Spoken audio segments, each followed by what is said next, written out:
কয়েকদিনের অবিরাম বর্ষণে যখন থমকে গেছে চেনা শহরের ব্যস্ততা, তখন এক মুঠো খাবারের অপেক্ষায় ঘরের কোণে বন্দী হয়ে আছেন মিরপুরের শত শত খেটে খাওয়া মানুষ।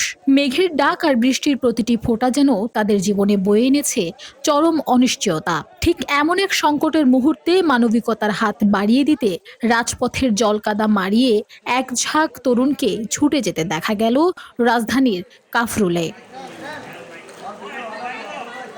টানা বৃষ্টি ও জলাবদ্ধতায় কর্মহীন হয়ে পড়া অসহায় মানুষের মুখে হাসি ফোটাতে এগিয়ে এসেছে আব্বাস আলী ফাউন্ডেশন। আজ রাজধানীর কাফরুল থানার ১৬ নং ওয়ার্ডে ফাউন্ডেশনের পক্ষ থেকে ঘরবন্দি ও দিনমজুর পরিবারের মাঝে জরুরি শুকনা খাবার সামগ্রী বিতরণ করা হয়।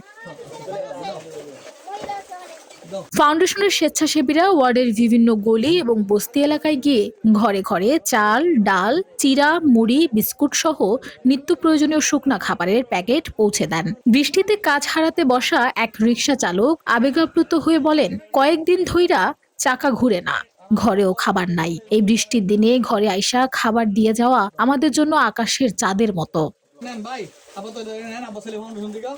আব্বাস আলী ফাউন্ডেশনের সংশ্লিষ্ট কর্মকর্তারা জানান, প্রাকৃতিক দুর্যোগ কিংবা যে কোনো মানবিক সংকটে সাধারণ মানুষের পাশে দাঁড়ানোই তাদের মূল লক্ষ্য। ১৬ নং ওয়ার্ডের এই উদ্যোগ কেবল শুরু। কাফরুল ও এর আশেপাশের অন্যান্য এলাকায় বৃষ্টি পরিস্থিতি স্বাভাবিক না হওয়া পর্যন্ত তাদের এই খাদ্য সহায়তা কার্যক্রম অব্যাহত থাকবে। প্রকৃতির এই দুর্যোগে শুধু সরকার নয়, সমাজের প্রতিটি বিত্তবান মানুষ ও স্বেচ্ছাসেবী সংগঠনকে নিজ নিজ জায়গা থেকে কাফরুলের এই অসহায় মানুষগুলোর পাশে দাঁড়ানোর আহ্বান জানিয়েছেন স্থানীয় সচেতন মহল।